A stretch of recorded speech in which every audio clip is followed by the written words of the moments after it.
WW really Joke ang question ng ating.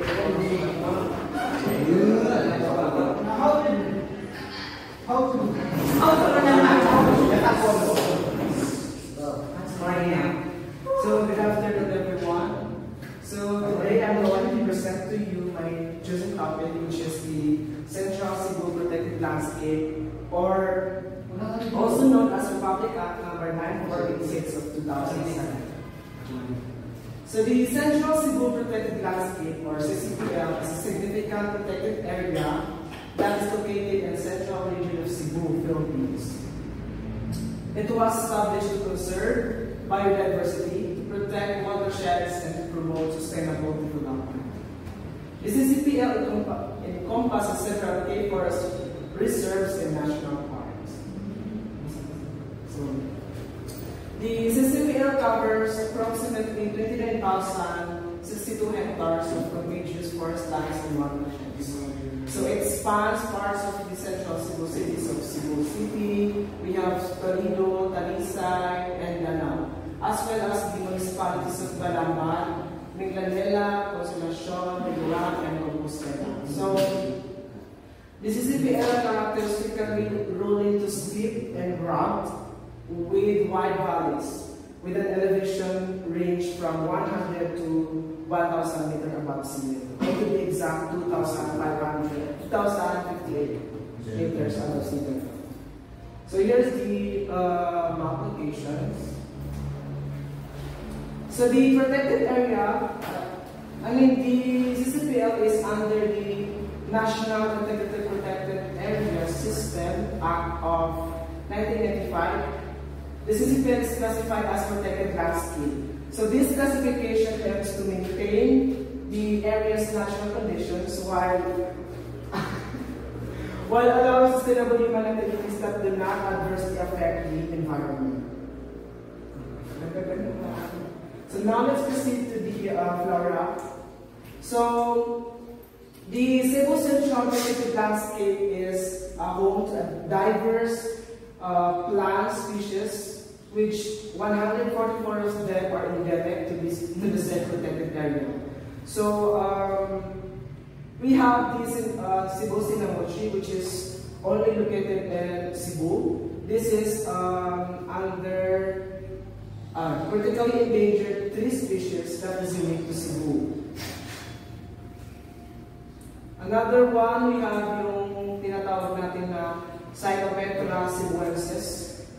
It is also critically endangered tree species, which is endemic to the Cebu. So actually it was initially discovered in the Tabunan Forest, a part of CCPL, and then it has since been identified in other areas of Cebu. As for the fauna, CCPL provides habitat to numerous wildlife species, including several that are endangered and endemic. Yung tinatawag natin na Cebu flower paper, the Dicaium quadricolor is a critically endangered bird species which was rediscovered in the CCPL in 1992. So we also have black shama, o yung tinatawag natin na Copsychus cebuensis. It is also endemic bird species that is locally known as siloy, that can be found exclusively in Cebu's forests. We also have Philippine tube-nosed fruit bat, or yung, I don't know how to pronounce. Puti talaga eh. Puti. Hindi. Well, Hindi. Brown. so flash. So aside from that, we also have different birds that can be found in Cebu Central. We have straight-breasted bulbul, we have Asian glossary, Tony grassbird, we have Philippine pied phantom, and mangrove blue flycatcher. And now let's proceed to the ecotourism activities. So the Central Cebu Protected Landscape offers various ecotourism opportunities that promote environmental awareness and sustainable development. We have the hiking and trekking. So here's photo. We have bird watching. We have Kainrad Nature Park, and also we have educational tours. So aside from these ecotourism activities, meron din tayo tinatawag na horseback riding. We also have zip line. May mga kabayo sila doon na ginagamit para Riding backwards.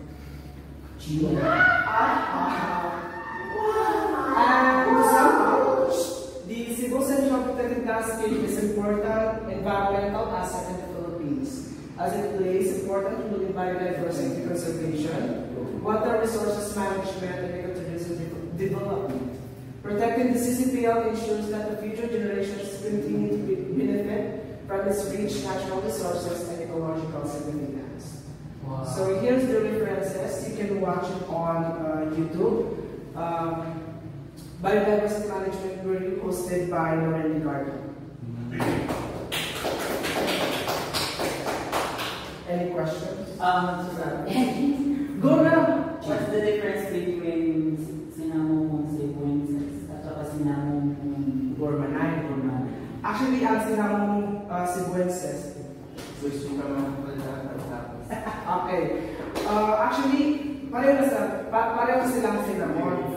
But the thing is, itong cinnamon talaga is unique siya kasi it is endemic in Cebu, which is nowhere else can be found but in Cebu Central Protected Landscape. Kaya pinangalan sa kanya yung cinnamon Cebuensis. Yung CCPL ba na yung mga taga-indigenous farming ba?